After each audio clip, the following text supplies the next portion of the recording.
Welcome to the Heavy Debriefings podcast. We are Josh Runquist and the Metal Faerie, a fun-loving metal couple that brings you the best in new music.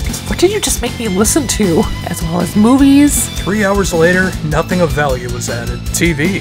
It's going good, so why not cancel it? Video games. Here's an idea. Remake the game, but make it worse. Wrestling. Why are we still watching this week after week? And all things entertainment. I knew it. I knew she was behind Black Guy Games. And a little insight into our personal lives. You don't mind that I trauma dump on you, do you?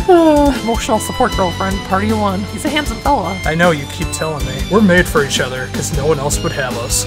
Enjoy the show.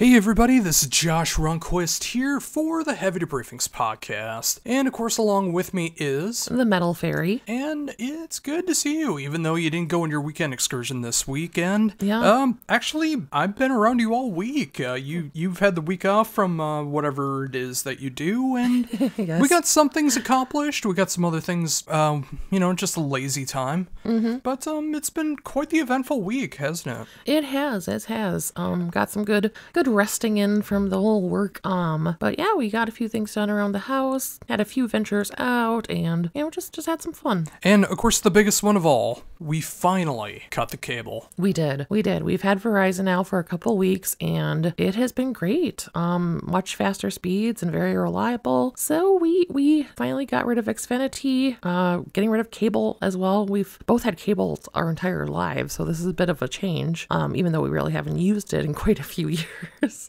But yeah. Yeah, once we returned the cable box, I kind of had an existential crisis going on, Yes. Just like we've outlived the use of cable in my life and in yours, which I'm still not sure if I'm comfortable with. It's, I'm perfectly okay with us getting rid of the cable. In fact, I was the one that was pushing it more than anybody in this relationship. Yeah. But, just thinking about the cats in the cradle and all that stuff, just time going by and... Yeah, well, it's changed so much. I mean, when I was a kid, teenager, even in my 20s, if you didn't have anything that you were, set on watching, you'd, flip through the channels to try to find something. It's not doing that anymore. Now we're flipping through apps or doing whatever to try to find something to watch, going through YouTube and stuff, It's so different now. It really is. And, of course, a lot of people actually are checking out this show on YouTube. Yes. Which, it's great to see. Not doing as well in the podcast form as I was hoping, but YouTube seems to be bringing in better numbers, so good. I do appreciate that, and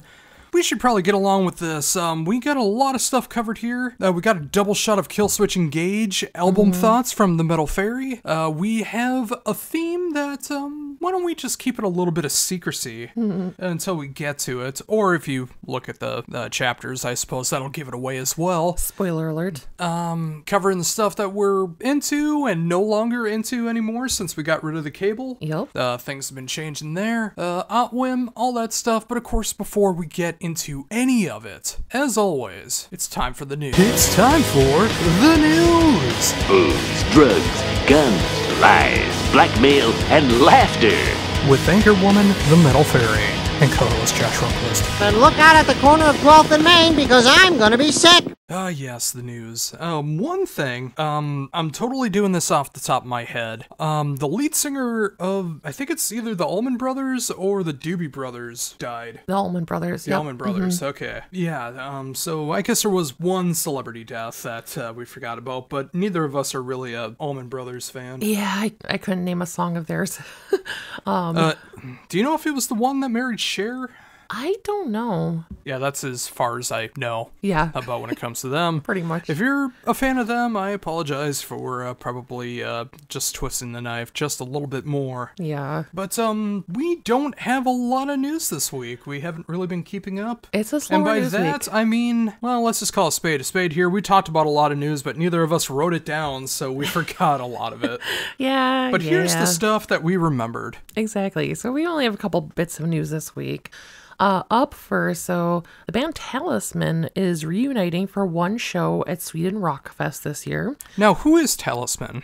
So this was a band from the late 80s, was it, I believe, with Jeff Scott Soto. Jeff Scott Soto. I always forget people's names. Jessica Soto and a bunch of other members too. I don't remember all their names, but Frederick from OPEF is apparently going to be a part of the show as well. yep. He also had a stint in Arch Enemy before he joined OPEF. Oh, I didn't know he was in Talisman. Yeah, I didn't either. But why are they reuniting for this show? Yeah, so earlier this year in January, they put out a single. They've been disbanded for quite a while. We'll put that out there first of all, number of years. But they put out a single earlier this year called "Save Our Love," and this was put out to raise awareness around mental health because their former bass player and really the originator of the band, Marcel Jacob, who passed away in 2009 by suicide, would have been 60 years old this year. So they're doing this as kind of a way to honor him and kind of bring more awareness around mental health, which I think is amazing. Yeah, it hits pretty hard, especially if you are familiar with me whatsoever. Yeah. If you talk to me for 5 minutes, you'll probably figure it out. But yeah, that's something that's very near and dear to me, and I'm glad they are doing that. Do you think Talisman would be doing anything going forward, or do you think this is kind of a last hurrah thing? I don't know. I mean, I would love to see that because I really enjoy Talisman and I thoroughly enjoy Jeff Scott Soto. But it's hard to say. I mean, since the way they've put it out there is that Marcel Jacob really was like the leader of the band. So, but they still made a song without him, though. Yeah. But I don't know. Maybe. I guess that goes into the whole thing about like, is the band really the band if there's no original members left? And yeah, what does define a band these days? Because there's a lot of bands from the 80s where there is basically no original members. Or maybe there's like 4 or 5 offshoots of the same band where every original member has their own version of the band. Yes. And then which one is the real one? But anyways. Yes. The other bit of news we have is on the gaming side. Take-Two Interactive is letting go of over 500 employees. Yes, they are cutting 10% of their staff. Yeah, it seems like we're in another gaming crash right now. Definitely. Of course, the first one being in 1983 before the invention of the Nintendo Entertainment System. Yes. Most people contribute that to E.T., the Atari game, for pretty much being the linchpin to the collapse of the video games in the early 80s. Poor E.T. Well, it is a terrible game. But it seems like now, I mean, with the pandemic and inflation and everything, it's kind of causing a second crash right now. And a lot of people are, I mean, there's been like thousands upon thousands of layoffs in the gaming industry. There has been. Just this year alone, not even going into last year. Yeah. And that really, really sucks. Yeah. I mean, it makes sense though. I mean, let alone the price of like gaming stuff in itself, like gaming systems, games are constantly going up in price, but the cost of living is insane right now and people's salaries are not increasing to match it. So how are people supposed to afford these, luxury items on the side when they can barely survive? I know we're not getting paid enough to do this podcast. We're not getting our equal share. No. One day, maybe. Maybe. But yeah, of course, anyone who's not familiar with Take-Two, you probably are aware of the Grand Theft Auto series. Of course, isn't that Rockstar Games? Yes, it is. It's the parent company of Rockstar Games. Yes. Who just bought Gearbox, for anyone that's a Borderlands fan. They own a lot of different stuff, and it's funny, as soon as they bought Gearbox a few weeks back for like $400 million and other stuff, there just happened to be a layoff right after. Exactly. It's funny how that happens when a conglomeration happens or a company buys another company. Yeah. We don't need all these people anymore, apparently. Restructuring. Right. Of course, now it's time for everyone's favorite segment of the show, although there seems to be only one show in particular that's talked about in this segment these days. I know. It is the Metal Faerie's Reality Review. Damn that, ever do that to me. Not mine! And now it's time for the Metal Faerie's Reality Review. Oh, please make the voices stop! So what do we got going on in the Land of Punchable Faces, known as the Vanderpump Rules? Yeah, so this week in the Land of Punchable Faces, there was a lot about the fact that Raquel, aka Rachel, started a podcast. Well, she made an appearance on another podcast, first of all, and then she started her own podcast, kind of ripping apart a lot of people from the cast, but namely Tom, the one she had an affair with, really kind of throwing him under the bus, saying that she never really loved him and he just kind of like used her and all this stuff. And of course he took this terribly because he was holding out hope that they would still be together and be in love and stuff. And oofda, oofda, oofda. Everybody was kind of just thinking that he was insane for thinking this, like it's been over for a long time to move on. In other news, there's been a lot of debate, if you've listened to previous episodes, around Tom and Ariana and what's going to happen of the house that they are currently still sharing. Tom wanted to buy Ariana out of it, but she didn't want to leave because she didn't want him to be able to have the house that she's put money into and all this stuff. And they finally got to a point where Ariana gave Tom an offer for what he would have to pay to get her out of the house. And Tom basically said he can't afford it without saying he can't afford it by trying to get the other Tom to be his roommate and telling him how much he would have to pay and they'd have to get a loan together. And the other Tom is very hesitant about it because he thinks they would look like a bunch of nincompoops, his words.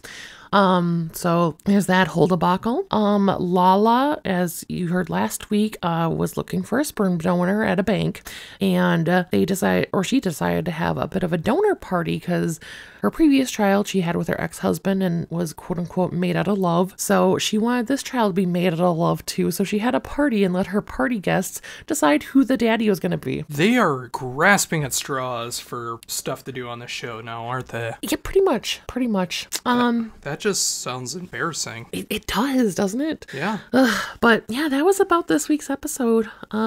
Yeah, I'm going to have to find some other reality shows at some point if this segment is going to continue, but yeah. I only want the segment to continue forever because I love the lead-in that I created so much. It is pretty great. But if you just can't find stuff to watch, I mean, I can't force you, and we can always come up with other stuff. That is true. But, yeah, is anyone checking out Vanderpump Rules? Do you find it as absurd as I do that this thing is still on the air? Did you believe that thing that Andy Cohen was looking to get bought out of Bravo, but it turned out not to be real? I read that before I went to bed, and I was happy for the littlest of seconds because I do believe Andy Cohen is history's greatest monster for bringing back reality TV from the dead. Any thoughts that you have, of course, leave it in the comments down below. And now it's time for everyone's real favorite part of the show, where the Metal Faerie actually goes back and checks out the bands that she always said that she was going to check out for over the past 11 years. And I hold her accountable to this. And if you don't like the name of the segment, just remember, she named it this. It's Accountability 101. Class is in session. It's time for Accountability 101, where the Metal Faerie is being held accountable and having her check out one band a week that she actually said she was gonna check out. Boy, I really hope somebody got fired for that. Ponder. So this week is actually a double shot. It is. This was actually your idea to do a double shot along with this as well. It was. Like I like to mention usually every time, there's been a few zingers on this one, ones that you've actually grown very fond of from doing this. Yeah. I'd probably say Fate's Warning is arguably, at least up to this week, probably the biggest one that worked out for you. Yeah. There's some of them you found kind of meh. There's some of them I can't play around you anymore. And as we learned last week, there's some bands that are apparently considered hipster that aren't considered hipster. Yes. But all of that said, we're finally doing a band that you ignored well before my time. Oh, yeah. You ignored them because of the labels and people telling you not to check them out. Well, not people telling me not to, but just my preconceived notion of them. Right, but everyone was crapping on them back in the day. Yeah, I guess I wasn't aware of that, but... Oh, yeah, because they were like the poster child of what people call like mall core and stuff like that. You know, what the kids at Hot Topic listen to and stuff like that. Sure. I never subscribed to that. I discovered this band from the Freddy vs. Jason soundtrack. Yeah. And I've loved them ever since. But that had nothing to do with Hot Topic. It had nothing to do with Headbangers Ball. It had nothing to do with what was cool at the time. Yeah. I picked up the album. I loved it. That's all I needed. Yeah. But of course, the band in question, which I know makes the anuses pucker of some metalheads out there, it is the band Killswitch Engage. Yes. Who have been around for over 25 years now. That's crazy. Yeah, and I think this year's like the 25th anniversary. I think they started in 99, so okay. Yeah, 25 years of the band. And we did a double shot because there was a lot of different directions that we could go with this, but there's two distinct things about Killswitch Engage. One is the era with Howard Jones, which is over 3 albums. Yes. The End of Heartache, As Daylight Dies, and the self-titled album. And the other era involves Jesse Leach, who did the first album, Alive or Just Breathing. I don't really count the first self-titled Killswitch album to be a real album, since almost all the songs were re-recorded and put on the different albums, but that's just my personal thing. Yeah. And after Howard Jones left the band, Jesse came back, and they've been doing a lot of stuff since then. I think they have 4 albums, and now a 5th one that's in the works, hopefully coming out very, very soon. Very nice. And of course, Adam D from Killswitch just got done recording an album with Howard Jones. Yes. Which is exactly what he did with Jesse before he rejoined Killswitch. So just putting it out there in the digital ether right now, maybe have Howard rejoin Killswitch and they can do the Halloween thing. Oh, there you go. I don't understand why they don't do it. Yeah. Everyone would be there. Oh, yeah. But I digress. I can't force people to do what they don't want to do. But we picked out one album from Howard Jones era, and that is The End of Heartache. And then picked out one album from the Jesse era.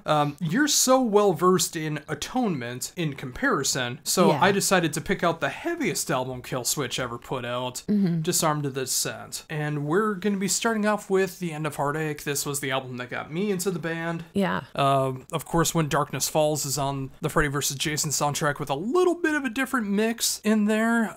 It's a little bit of a different version on there. The only thing that's really different is Adam D does one more like chorus line in the last chorus. Like that's pretty much the only difference, and I don't know why that's different, but I digress.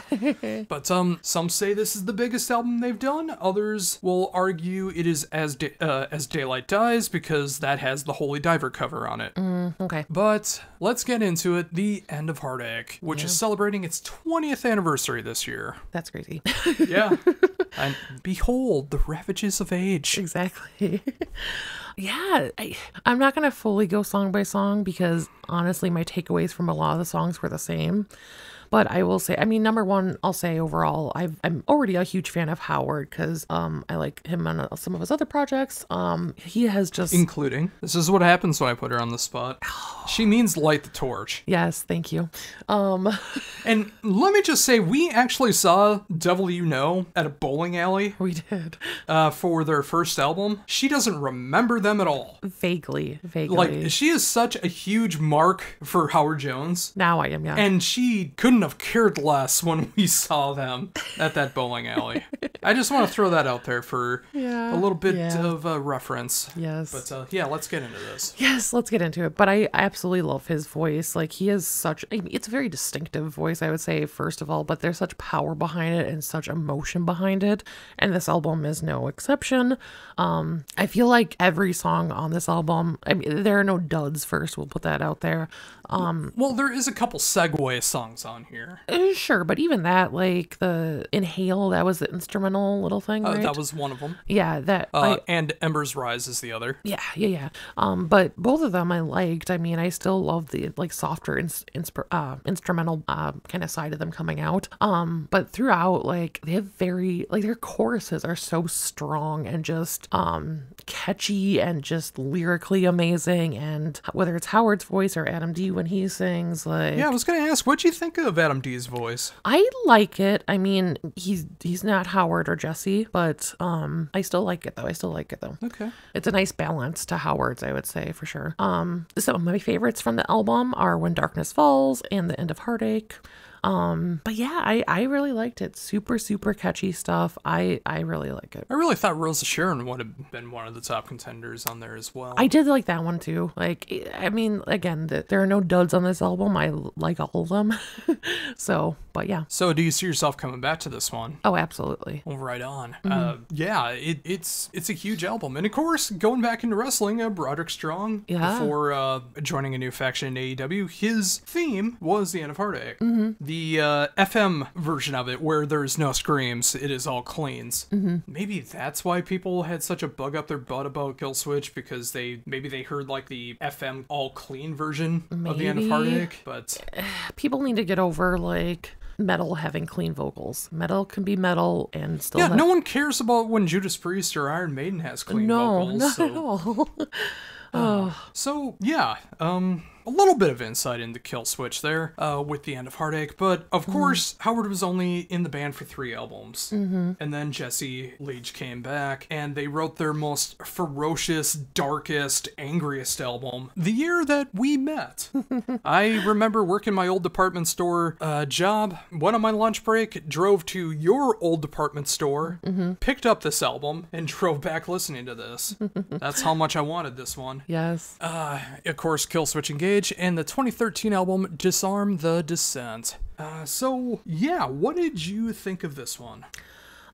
Again, like song, I'm not gonna go song by song again because it's pretty much the same kind of thing. Like super catchy, like amazing choruses, amazing lyrics. I really like Jesse's voice. Like he could woo a girl over, let me tell you. Like I feel like his voice versus Howard's, like his voice is more kind of clean, kind of more almost like it'd fit in like with a chorus kind of more like. Who are you talking about? Jesse. Okay. Like whereas Howard's is a little bit more. Not that Jesse's isn't emotional, but Howard's is a more like gut-wrenching, I would say. Well, Howard has a deeper voice. Yeah, well, first yeah, of all, absolutely, so absolutely. It's fuller. Yeah, that is true. That is true. But yeah, Jesse's is just very melodic. He just has such a melodic voice, if that makes sense. Totally. Yeah. Some of my favorites from the album, In Due Time, The Call, No End in Sight, Always, and Time Will Not Remain. Oh, and this album had some really amazing guitar solos too. That's one thing I noticed in this album. Yeah, and they're not usually known for doing guitar solos. Like, this is like the album that has guitar solos in it. Yeah. And even though, like, I know you said this was like a harder album. Yeah. Like, I almost found the other one harder than this one. Really? Yeah. It maybe, I mean, there were definitely moments and songs that were hard on this one, but I felt like there was a lot more clean sections on this one too, and clean vocals on this one. I can see that. Yeah. I guess I also think about, like, I was there with the whole turmoil between Howard and Killswitch at the time, and then this album. Like, I remember all the back and forth and everything that was going on with it. So, and also when I interviewed Justin, the drummer of Killswitch, like, he was talking about how this was such a dark, angry album for the band. Yeah. Because they were going through such dark times. Like, they thought when Howard left, like the mutual split that happened, that the band was done. Yeah, and I can see where it's dark, like, especially lyrically and stuff like that. But yeah, I guess I didn't find it as heavy musically as the other album. So which one did you like more? Oh gosh. I don't know. I mean, there's songs on both that are like gems, you know? I mean, and again, like there's no bad songs on either album. Okay, how about this? Yeah. To make it easier. Do you have a favorite song between both albums? Oh gosh. Probably either The End of Heartache or Always. 2 very different songs. Yeah. I don't know. I don't make me choose. Okay. All right. You know what? That's fair. But would you go back to this album? Oh, 100%. Okay. And you got plenty more. Check out. There's 2 others of the Jesse era. Yes. Or 3 more, actually. And then there's 2 more albums from the Howard era as well. Yes. I do think the real self-titled Killswitch album might be your favorite one, as it has the most cleans out of everything. Okay. But yeah, I'm glad to see this was a pretty much route rousing success this time, especially compared to the last few weeks. It makes me happy to see all this. Oh, good. But now it is time to hear what you think. Do you like Killswitch? Do you hate them? Do you think they were just some Hot Topic mallcore band? Did you ever give them a chance? Are you one of those people that appreciate the fact that Jesse did some guest vocals with Wolfheart, but still won't go to Killswitch for some reason? Are you one of those kinds of people? Oh. Make sure to let us know down below, as we are about to enter Spin the Choice. For anyone not familiar, I picked out so many bands that the Metal Faerie said that she was going to check out, put them into a Spin the Choice wheel, and we've been doing this week by week where she usually clicks and lands on a band. But now that we are separated because we're not sharing a mic anymore, I'm doing the clicking. Yes. Which kind of takes a little bit of the fun out of it, but you know, just the randomness of it all is still pretty fun, I guess you could say. Exactly. But yeah, it's going to be very interesting. We have 13 bands left before I update this again, because there's always new stuff to check out. There's never a shortage of any of that, but let's spin the choice. I did all of this as I was shuffling, that's why I kept talking. Here we go. Round and round and round she goes. Where it lands, nobody. No! My goodness. All right. We're going into some more death metal territory here. Yeah. With arguably the first death metal band, Death. Yeah. Of course, it's between Possessed and Death as to who put out the first death metal album, but that's not what we're talking about here. We are going to be going after what is one of my favorite bands of all time, 7 perfect albums in my eyes. Whether they're doing just like the straight up death metal, whether they're doing more the progressive death metal side, or whatever they were doing with Symbolic and the Sound of Perseverance, where it just got completely bonkers, but to me, in the best way possible. And that's the era we're going to be focusing on. Okay. Especially since Death to All is going to be covering this particular album. Yeah. Well, also, and my favorite death metal album of all time, Leprosy, but they're also doing on special nights The Sound of Perseverance. Yes. Chuck's final album with Death, which was originally supposed to be a Controlled Denied album, but the record label told them to add your screams and make it a Death album. Yeah. So that's what it is. And yeah, I mainly chose this one for one reason, and I'm only going to do one syllable and you'll completely understand why. Hey. Richard Christie. Richard Christie.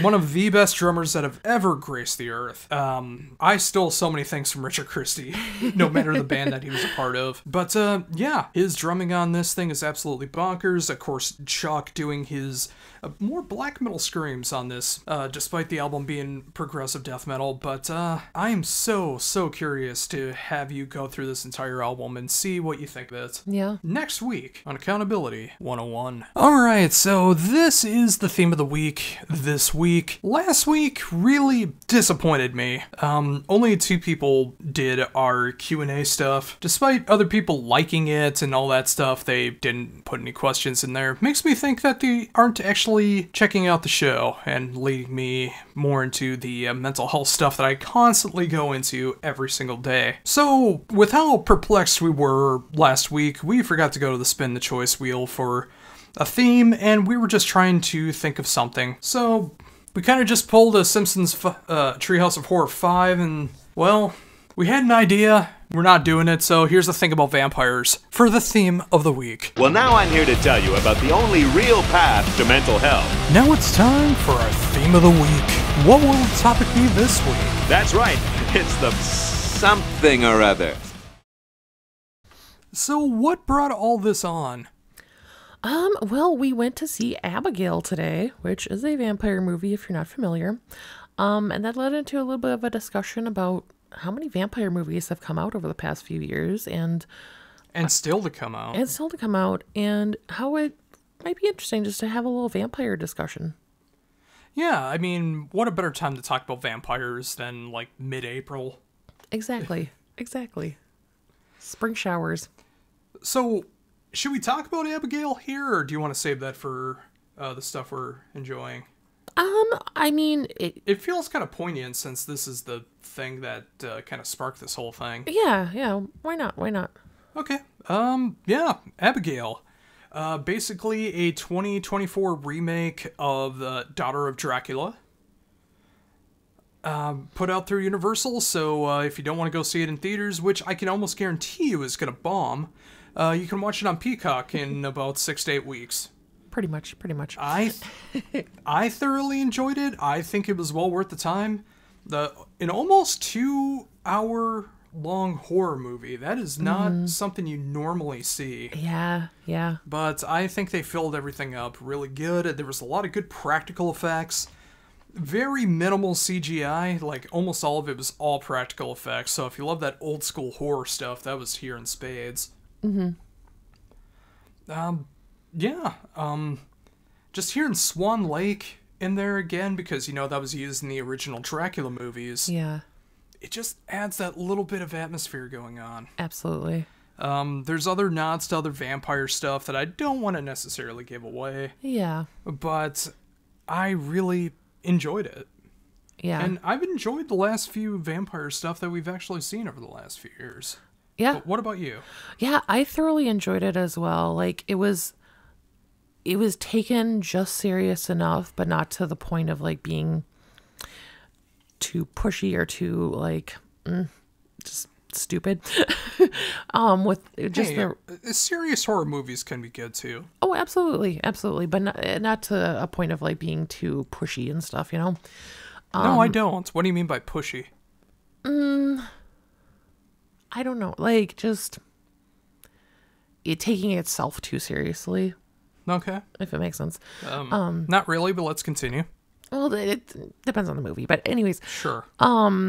Right, like little nods of humor here and there, just kind of a good mix of everything, action, like the death scenes and all that stuff. It was a good kind of mix of everything. I felt like the storyline was very original for a lot of the vampire movies that have come out recently. It's completely kind of different than a lot of the movies coming out lately. I thought the little girl playing Abigail was amazing. I thought the music, even though it wasn't King Diamond, I felt like the music throughout was pretty spot on, and just added to the atmosphere so much. And I just liked the kind of aesthetic of the movie as well. Yeah, it kind of feels like a haunted house being trapped in a vampire 24 hours kind of thing. Yeah. At least that's what the trailer makes you believe it is. I'm not really giving anything away there since it is in the trailer. Yeah. But, I mean, I wouldn't say original because there's so many different nods to other horror movies, other vampire movies, stuff like that. Yeah. But it was refreshing to see. Like, it just gave the right amount of nostalgia, but also brand new aesthetics attached to it as well. Yeah. I mean, especially when it comes from the source material of Daughter of Dracula. I mean, that's bound to happen, to have some similarities. That's gonna happen. But I think they did it with a different approach, and I really appreciated that. Yeah, definitely. And we kind of talked about this in the car ride home, even though it's only 2 miles. There's been quite a number of vampire movies that have been coming out lately. Yeah. You have something that's just like over the top slapstick silly, like Renfield last year. Oh, yes. I mean, Nicolas Cage as Dracula is still one of the best performances he's ever done. Absolutely. Should it have been a serious movie? Should it have been like one of the serious Nick Cage movies, or did they go in the right direction with making it a comedy? Absolutely not. There's no way that Nicolas Cage could have been a serious, like, Dracula. But I want to see that too. Yeah. Like, you know, like Mandy. Yeah. That was a serious movie. That's true. But he was Nick Cage throughout it. That is true. That's what I want to see. Yeah. No, I get that. But it was so perfect with it, like, having that comedic side to it, though. And you don't really get, like, vampire comedies anymore. Although it's funny because Nick Cage was also in probably the best vampire comedy movie, Vampire's Kiss. Yes. Having watched that together, what did you think of Vampire's Kiss? I mean, it's Nick Cage, hilarious, like, trying to view him as like some kind of romantic vampire is just the funniest thing ever. Well, and just like him thinking he's a vampire when he's not. Yeah. Or is he? Wink, wink. Exactly. It just made it work so perfectly well. For sure. But, and then you do have the things that were meant to be taken more seriously up until the end, which was The Last Voyage of the Demeter. Yeah. A very short chapter in the original Bram Stoker's Dracula was Yes. made into a feature-length film. It was. Basically, his passage from Transylvania to London. Mm-hmm. What did you think of this one? I loved it. I mean, you don't really ever see this, part of the story played out into like a... Well, this is the first time ever. Yeah, but you don't see it like played out and like, actually a...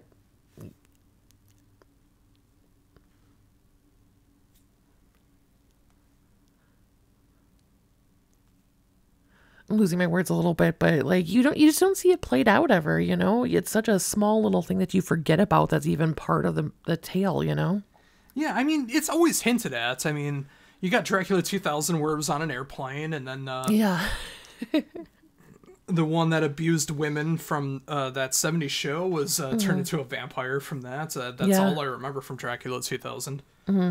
And of course, you got Dracula Dead and Loving It, where you got Leslie Nielsen going on the ship, and his casket's going from like one end of the boat to the other, and like constantly crashing into the boat Yes. while he's trying to sleep. That was some funny stuff going on there. And But with The Last Voyage of the Demeter, it was a really serious take on Dracula. yeah. And you never get to see Dracula in like the humanoid form.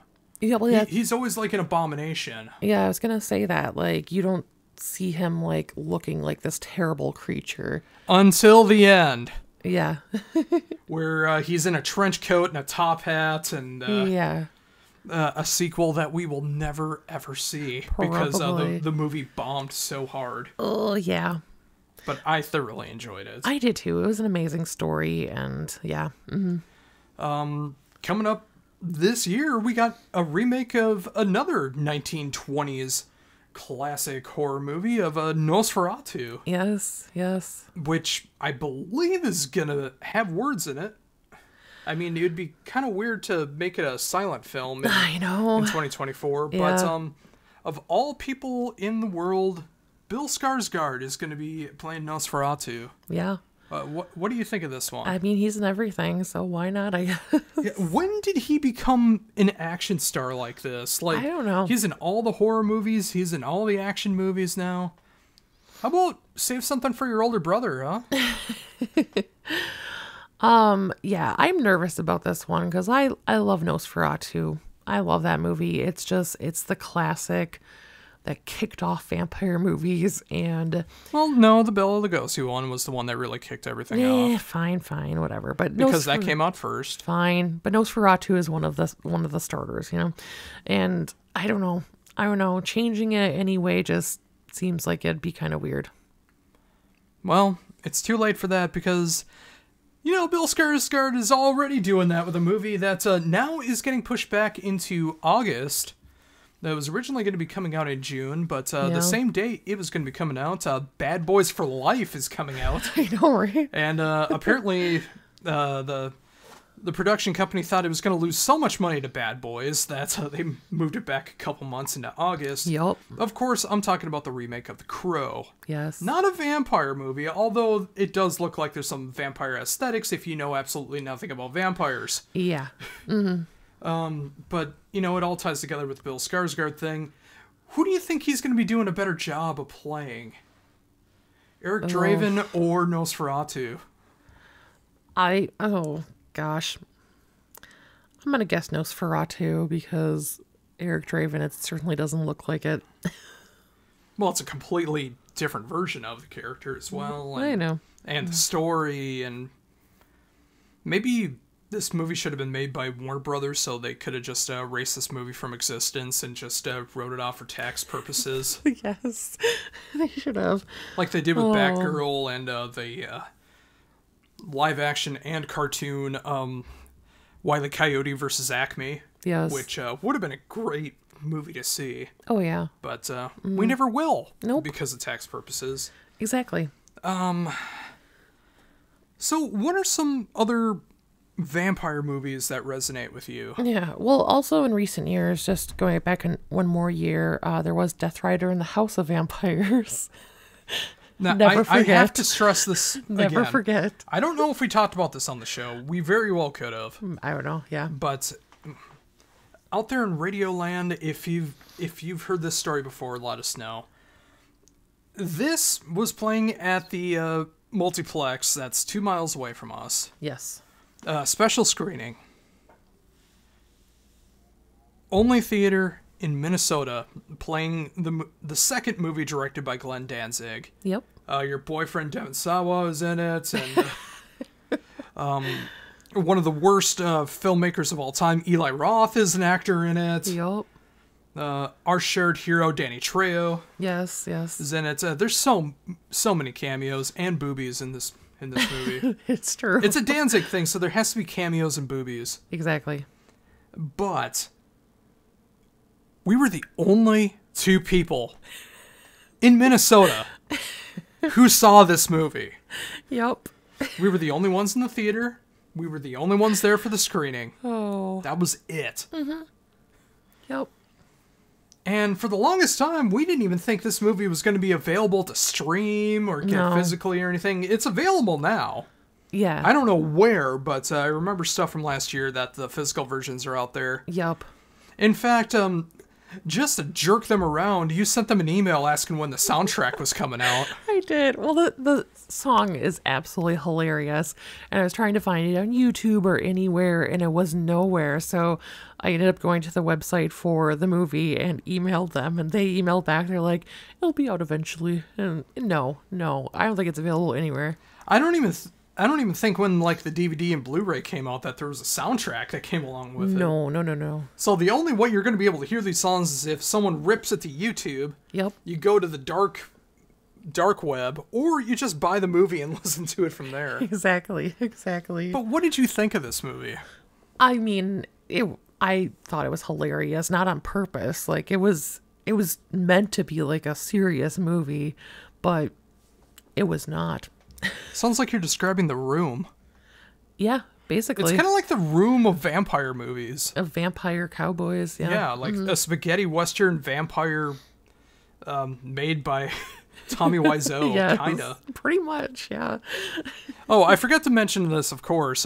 Danzig is the head vampire Yes, as well, because of yes. course he is. And his girlfriend's in it too. Yes. And to tie it all back to stuff that happened today, there was a Danzig song in Abigail. There was. I forget which one it was. Yeah, it was very fitting though for the scene. Yeah, still should have used King Diamond. Yeah, I mean, and- it's right there. I know. And then another one that came out a couple years ago, Morbius. Does that really count? I mean, it is a vampire movie. And another one that bombed. I know. Bombed so hard, and then because of all the memes, Sony decided to like, hey, let's re-release it. Everyone's talking about it now. We should do it again. And then it bombed even harder. I think we're the only two defenders on planet Earth of Morbius. Yeah. I did not think it sucked. I didn't either, and I like Jared Leto as an actor. I do. She likes Jared Leto as an actor. Yeah. I used to. But the stuff in his personal life, I can't, Yeah. tug color. Mm-hmm. And I'm just only talking about 30 Seconds to Mars. Yeah. Exactly. Not even the other stuff. But, yeah.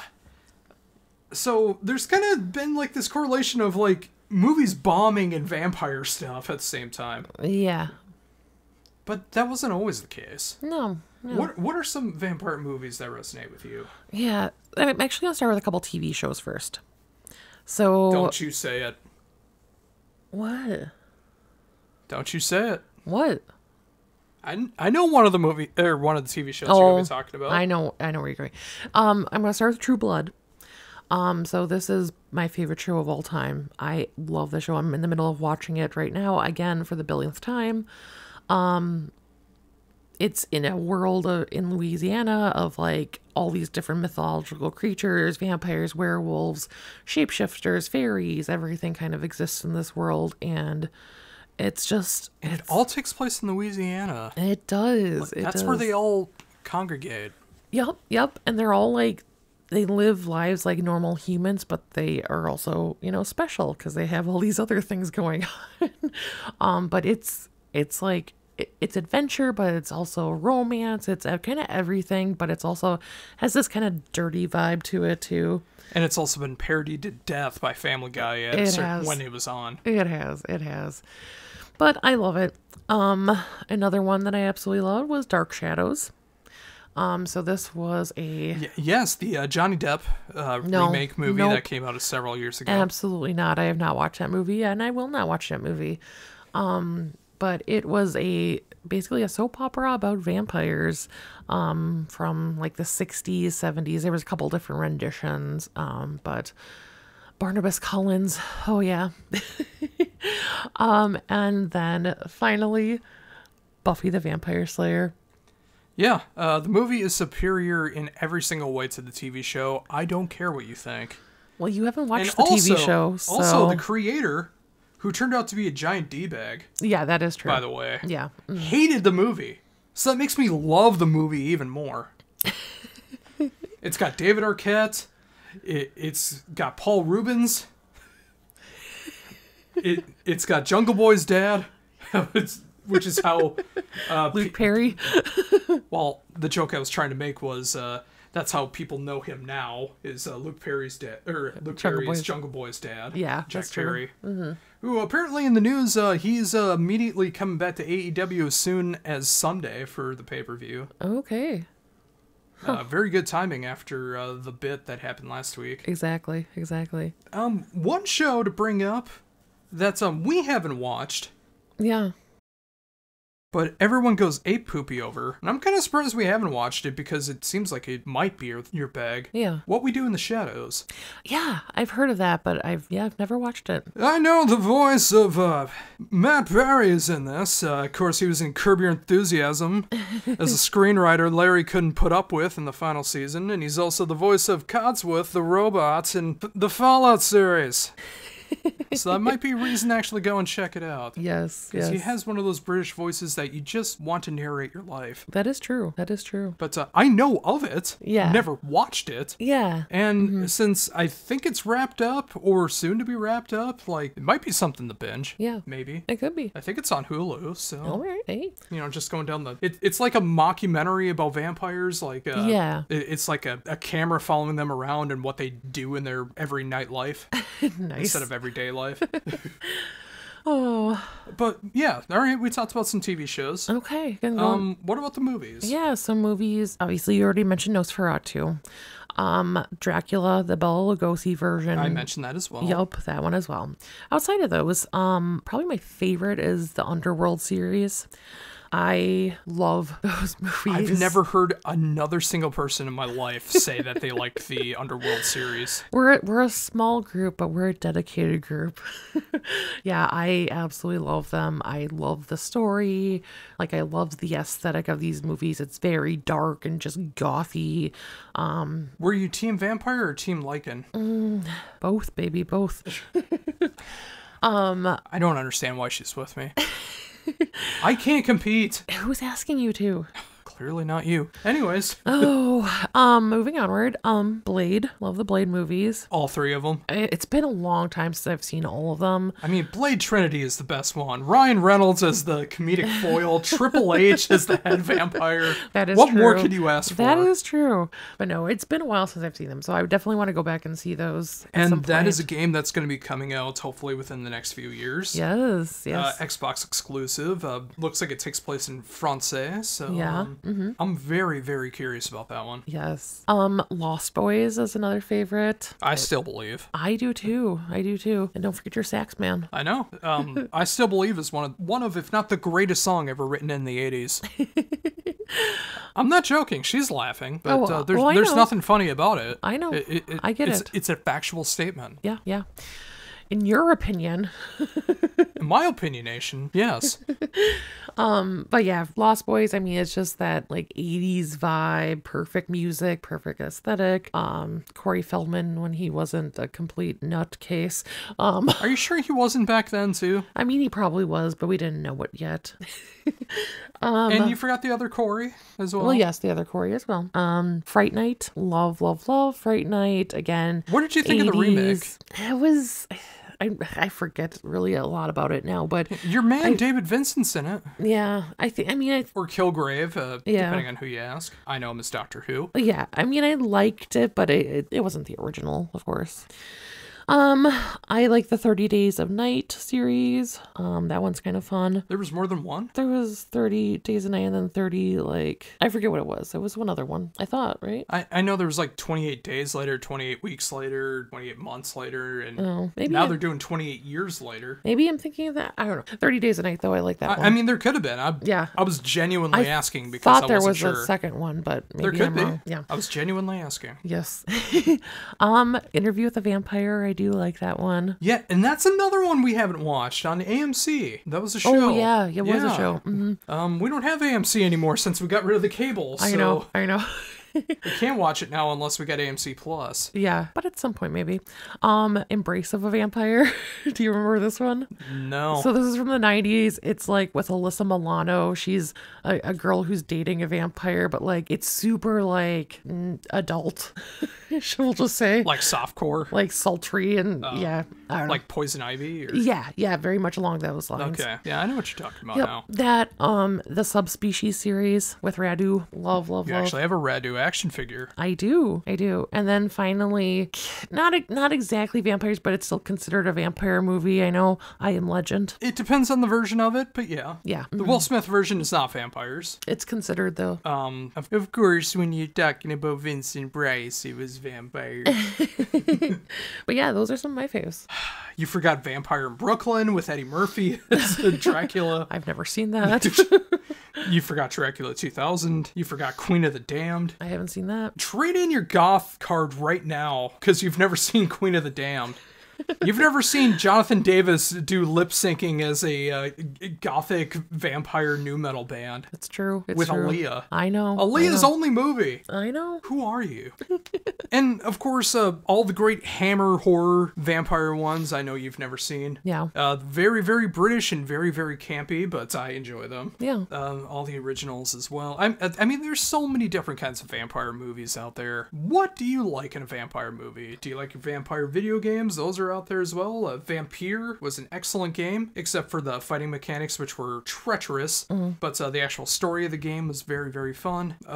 Comics, movies, TV, music as well. I mean, you got Dracula, The Swing of Death. Yeah, absolutely. Jorn Lande. And the second album, which has the singer of Pagan's Mind on there, which I also enjoyed as well. Yeah. Which is weird. That's the only one available on streaming. I know. The Swing of It's Death is disappointing. like it just like evaporated out of nowhere.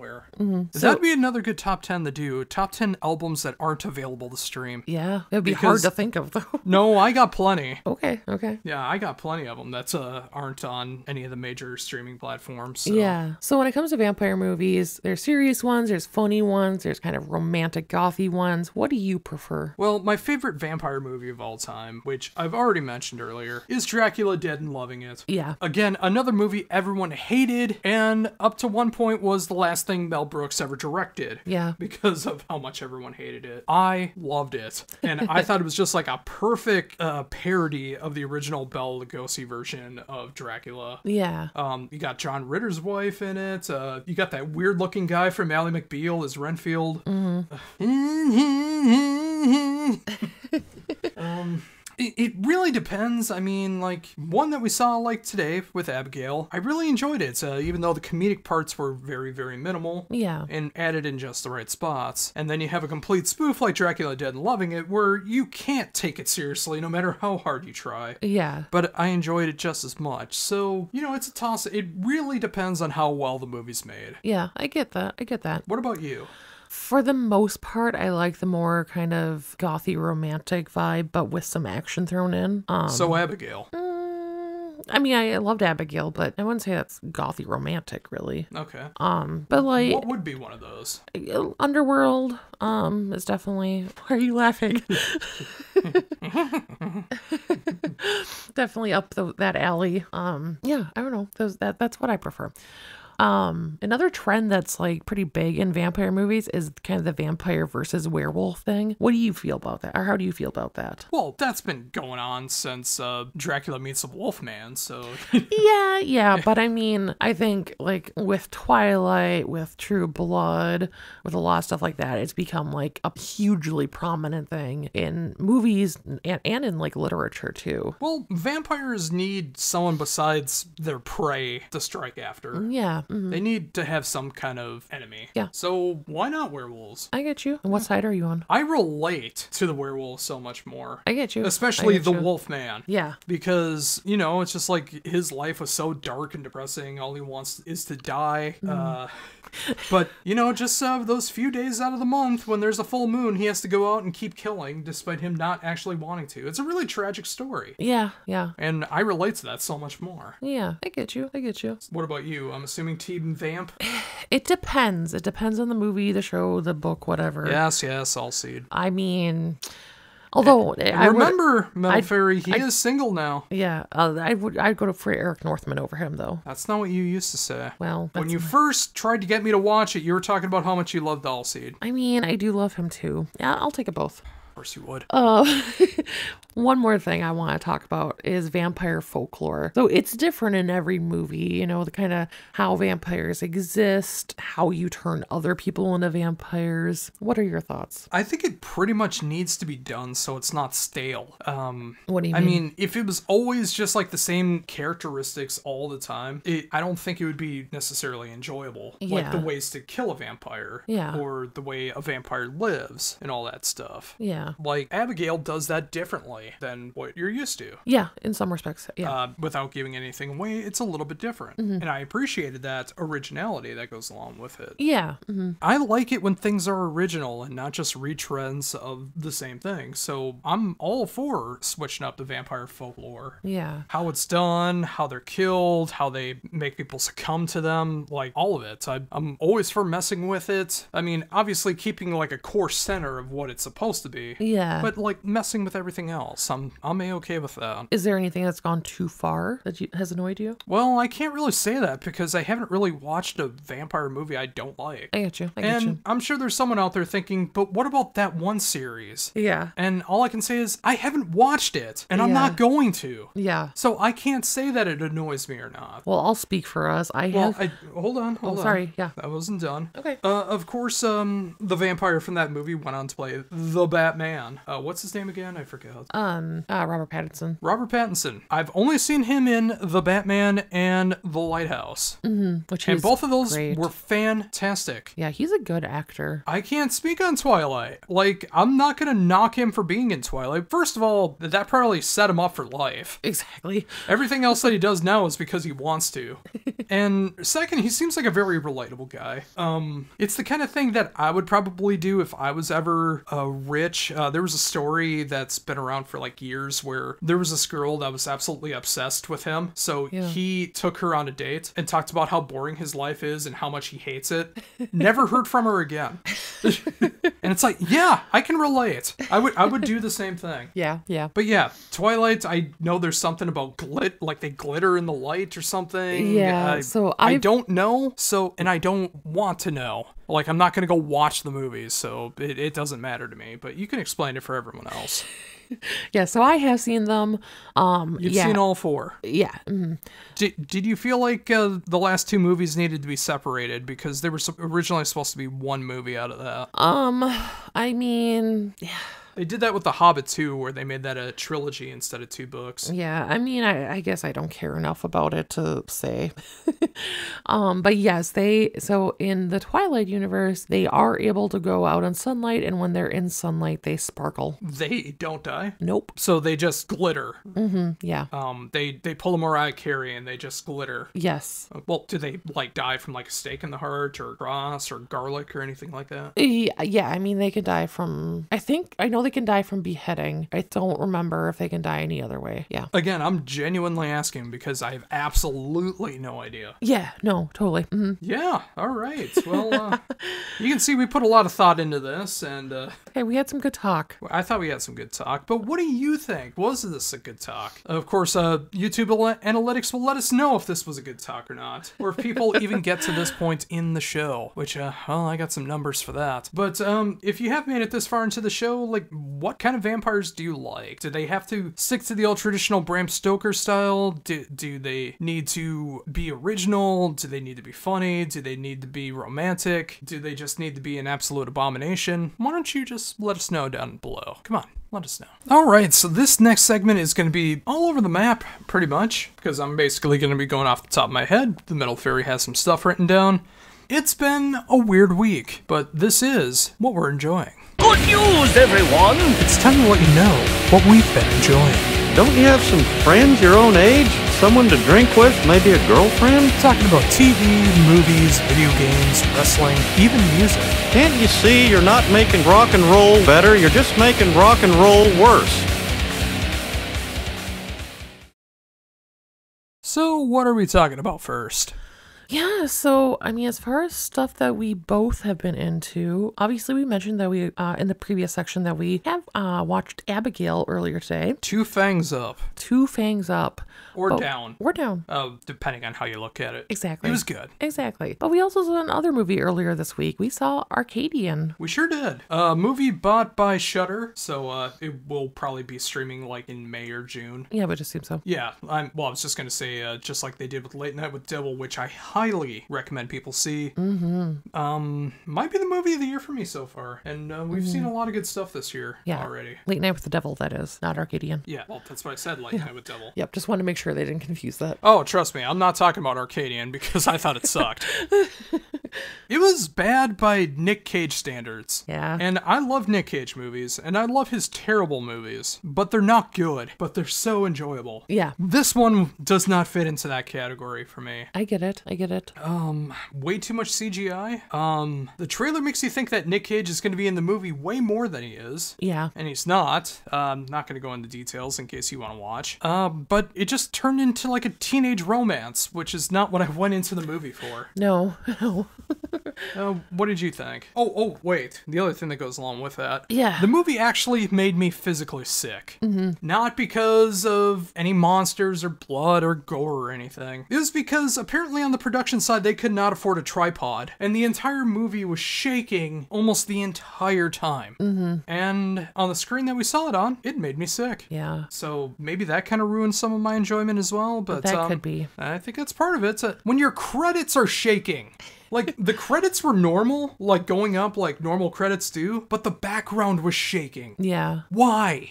Did you put it on a bungee cord or something? Like, just a GoPro. Yeah, what did you think of the Arcadian rhythm? I mean, I didn't hate it as much as you, but it wasn't amazing. Like you, I was hoping Nick Cage was going to be in it more and be more Nick Cagey. Well, there was a moment like the Nick Cage switch turned on. Yeah, but not much. From the previews, the trailers, you can tell that it's kind of one of those you gotta be quiet at night movies because something is out there.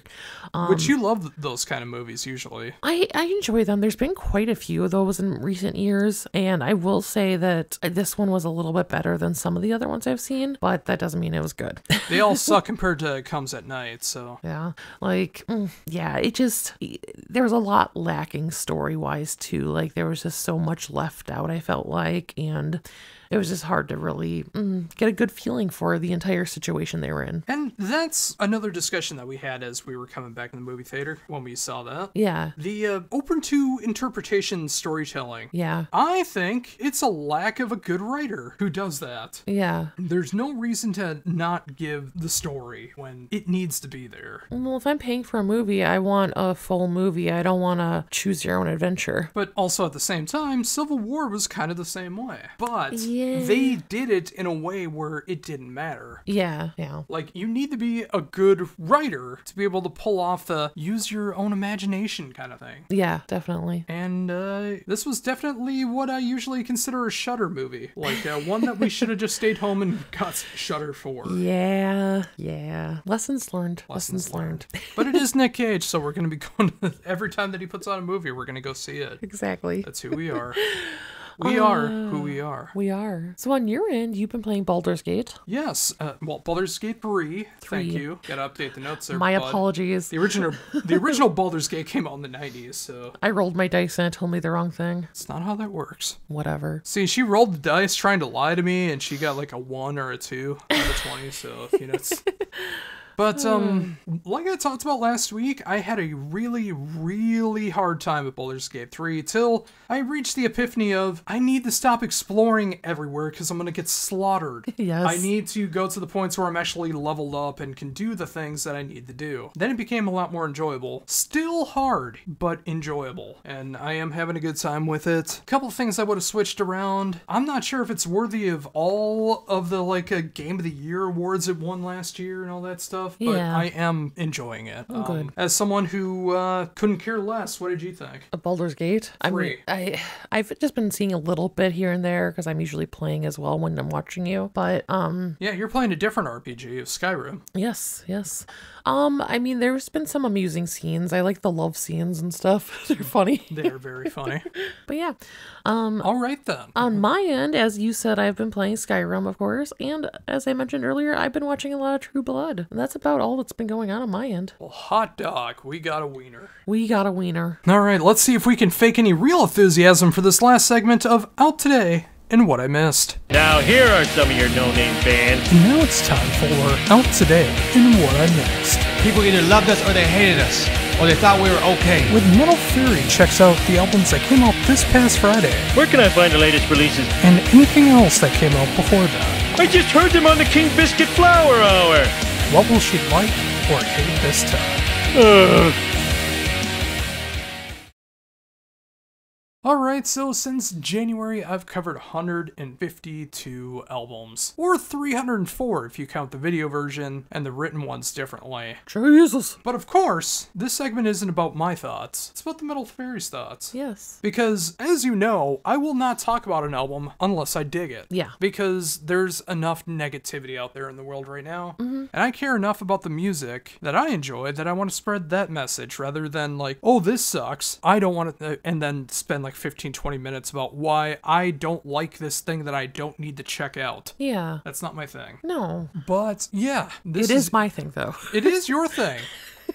Which is why I incorporated it into the show, because I love hearing your thoughts on it. Exactly. And your thoughts are pretty much the only ones I care about when it comes to music anymore. Yeah. Because I have my own thoughts, and people like to crap on the music that I enjoy, but it only matters if you crap on the music I enjoy, so I can fake be upset about it. Exactly. Did I say fake? I didn't mean to say fake. Anyways, Out Today and What I Missed, technically accurate today because we are recording this on April 19th, Yes. 2024. First up is the brand new album from the band In Vain with Solemn. I'll just go ahead and say it. It's tied with Scale as my album of the year so far. Oh. I can't choose between the two so far. I will eventually. I'm not gonna pull another shared number one spot like I did last year. Yeah. That was only because Panopticon came out after I made the reviews. Yeah. But I love this album. I've loved In Vain since 2007, and I like seeing where they are in 2024. But what do you think? I liked it. Like, it has definitely that aggressive side, but it still has like a nice melody with it. I really like the clean vocals. Yeah, it had a really cool sound to it. And you need to check out the rest of the album. I do. I should probably just add them to the Accountability 101 list. Might Because, as well. again, there's always stuff. There is. We should point out we only listen to like one song each from every band. Yes.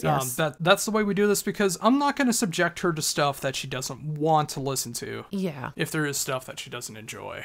Next up, the legendary gothic death doom band My Dying Bride is back with their brand new album, Immortal Binding. Yeah, Aaron Stainthorpe has one of the most unique voices in doom metal. So many people have tried to replicate his voice but can never duplicate it. But what did did you think? I really liked it. Yeah, like you said, he has such a unique voice. I really like his voice. I feel like I've definitely heard catchier songs from My Dying Bride, but I did really like this one still. But I also imagine you enjoyed Lord of Shadows more. Well, yeah, that's true. That is true. But granted, My Dying Bride is another band that I need to venture with a little bit more. That's why they're on the list. Exactly. Next up is the sophomore album from the Italian gothic progressive power metal band known as Nocturna with Of Sorcery and Darkness. This is a bit of a unique band with two different vocalists, one doing clean vocals, kind of more poppy, catchy, and instead of doing like male vocals or growl vocals, it's operatic vocals, so they share different kind of vocal duties that way over top of symphonic, progressive, gothic power metal. What did you think? I loved this. Like, I really love their voices together. Like, they're such a unique blend. And, like, I love that it's symphonic, but it's also kind of a dark vibe to it, so it's kind of unique. But I really liked it, yeah. I just really appreciate there's a band like this that's not trying to be Amaranth. Yeah, absolutely. Oof. Speaking of originality. Next up, we're going to Tel Aviv for the sophomore album from Tomorrow's Reign with Ovdan. This actually has some guest appearances from some very extreme metal folks like Attila from Mayhem, got Dark Funeral on here as well, and it's some really dark, doomy death metal. But yeah, what did you think of it? I liked it. Like, it's obviously very sad music, but it's very soothing at the same time. Like, it's very melodic, but like the harsh vocals with it just blend so well, and it just kind of puts you at ease, even though it's totally depressing.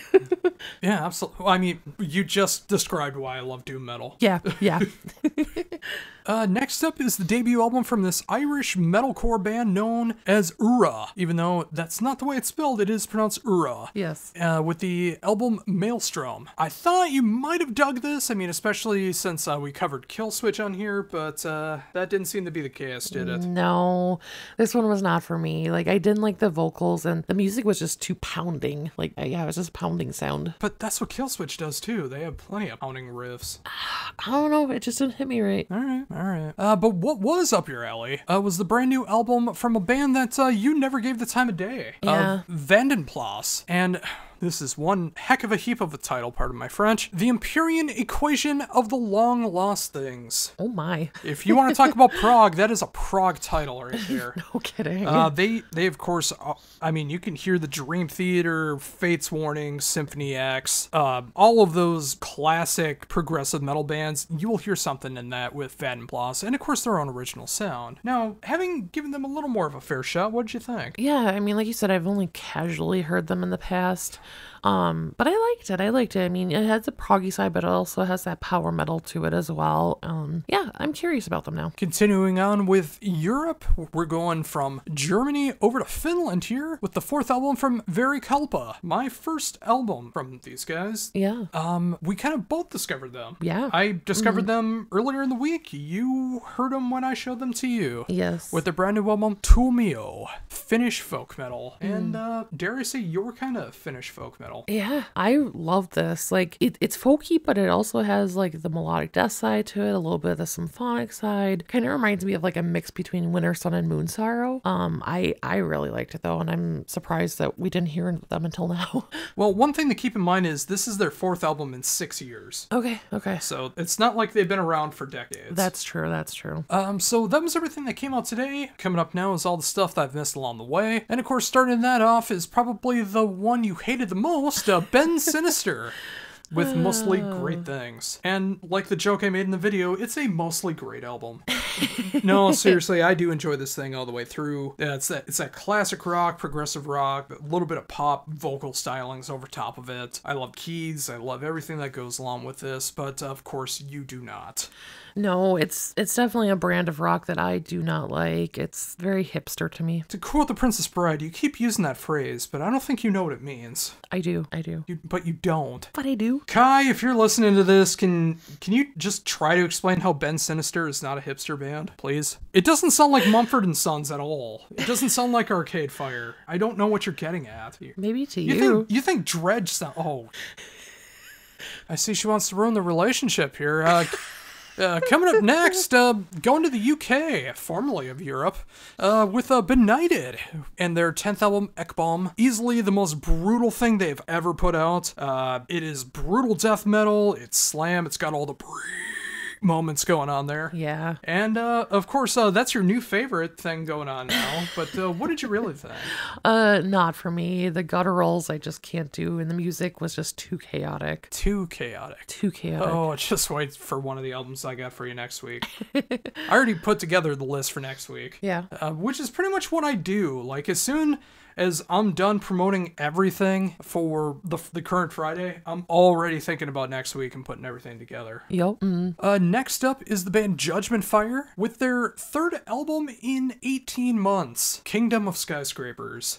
This is a mix of melodeath and gothic metal. As I describe in the video that I do, half of the album is like pure, clean vocaled gothic metal, and the other half of the album is more of the melodeath side with the screams. Yeah. You heard one of those songs, so that might have swayed you into one direction. Yeah. Like, musically, I didn't mind it, but the harsh vocals, they had like this eerie hollowness to them. It's hard to describe, but that's the best way I can think of describing it, that I didn't really like. So, but maybe the other half of the album would be for me. Who knows? Yeah, it's kind of strange on the album. It's like every other song. Yeah. Like, one starts off gothic, and then the next one's melodeath, and the next one's gothic, and the next one's melodeath. It's strange. Yeah. It kind of feels like two EPs mixed together. I getcha.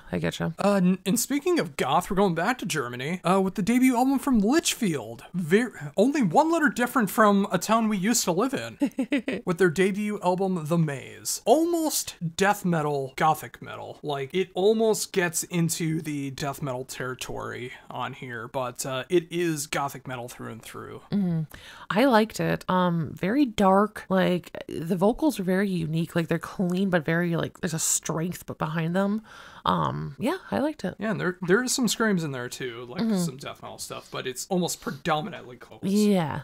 Going over to LA for this one is the band Synthetic Sentience with Aeon of the Machine. This is quite the kind of album. It's like progressive death metal, technical death metal, and power metal all thrown in together. Yeah.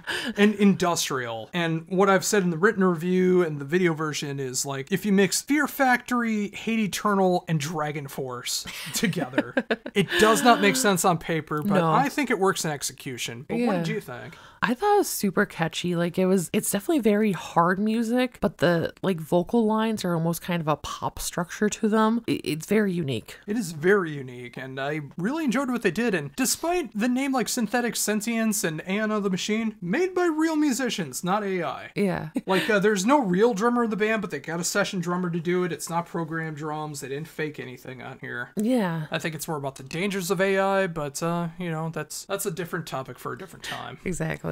One of your favorite horror movies of all time is now a band. Yeah. That's been around for a while, apparently, and I'm just discovering them now.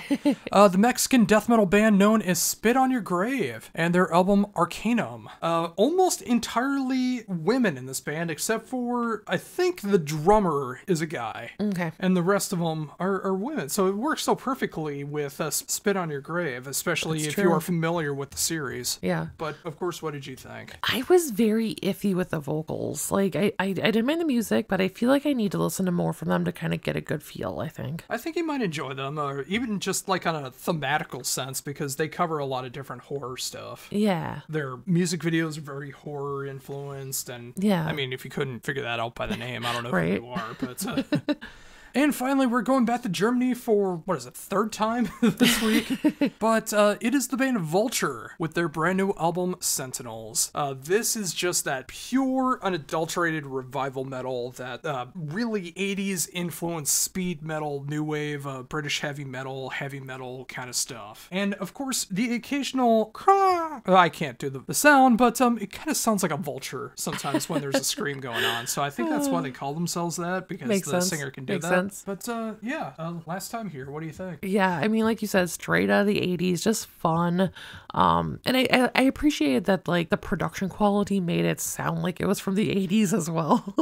Because you know, some of the bands of that variety do have the more modern sound, which I like that too, but it was unique hearing kind of the production from the 80s, you know? And in speaking speaking of the vampire stuff, they have a song about Dracula on this album as well. Oh, okay. They have a music video for it, and I think as soon as we're done recording here, you should actually check it out. And Absolutely. just to continue on with the whole vampire thing, almost every single segment of the show had to do with vampires this week, so It's we nailed true. it, knocked it out of the park. Yes. And there you go, folks. I think that's a great way to end the show. Thank you so much for tuning in to episode 41. I've gone by many names. We'll be back next week. We'll try to think of a theme, maybe retool a show, because we've had some discussions outside of the segments, so we'll figure it out. But if you liked it, have any suggestions, any of that kind of stuff, let us know in the YouTube comments or on social media. Listen to the outro to know where to do all of that. Of course, just follow Heavy Debriefings on everything that we cover. And until next week, for the Metal Faerie, this is Josh Runko saying, embrace the skullet.